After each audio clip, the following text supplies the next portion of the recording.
নমস্কার বন্ধুরা, আজকে যেটা বানাবো সেটা হচ্ছে আমলকির আচার।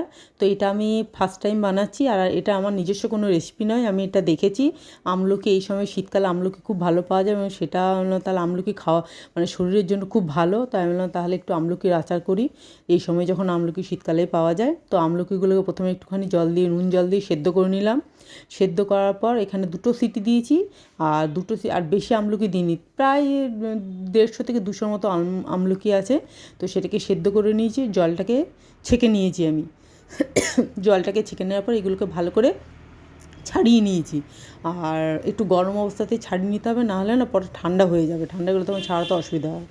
তো যাই হোক, এটা আমি ছাড়িয়ে নিয়েছি। ছাড়িয়ে নেওয়ার পর এটাকে হালকা করে ঠান্ডা করে নিলাম। এবার আমি ননস্টিকের এর মধ্যে দিয়েছি সর্ষের তেল। এখানে আমি 2 চামচ সর্ষের তেল দিয়েছি, খুব বেশি তেল দরকার নেই। 2 চামচ সর্ষের তেলের মধ্যে এখানে কিছু ফোড়ন দিয়েছি, যার মধ্যে দিয়েছি 1 চামচ হচ্ছে মৌরি, 1 চামচ হচ্ছে কালো সর্ষে, 1 চামচ কালো জিরে, আর একটুখানি 1 চিমটি হিং দিয়েছি। করে এর মধ্যে আমি আমলকিগুলোকে দিয়ে দিলাম, দিয়ে একটু নাড়াচাড়া করে নিলাম। তার মধ্যে দিয়ে দিলাম হচ্ছে 1 চামচ নুন, 1/2 চামচ হলুদ গুঁড়ো দিয়েছি, আর 1 চামচ কাশ্মীরি লঙ্কা গুঁড়ো দিয়েছি। তার মধ্যে 1 চামচ আমচুর পাউডার দিয়েছি, আর 1 চামচ বিট নুন দিয়েছি। এগুলো দিয়ে ভালো করে মাখিয়ে নিলাম। মাখিয়ে নেওয়ার পর এর মধ্যে আমি দিয়ে দিলাম ভেলি গুড় দিয়েছি। এটা গুড় দিয়ে করেছি, আপনারা চাইলে চিনি দিয়েও করতে পারেন, কিন্তু আমার মনে হয় গুড় দিয়ে করলে ভালো হবে। তার মধ্যে অল্প একটু জল দিয়েছি। এর মধ্যে আপনার আমলকির জলটাও দিতে পারেন, আমলকির রসটা। তারপর দিয়ে দিলাম 1/2 চামচ হচ্ছে গোলমরিচ গুঁড়ো।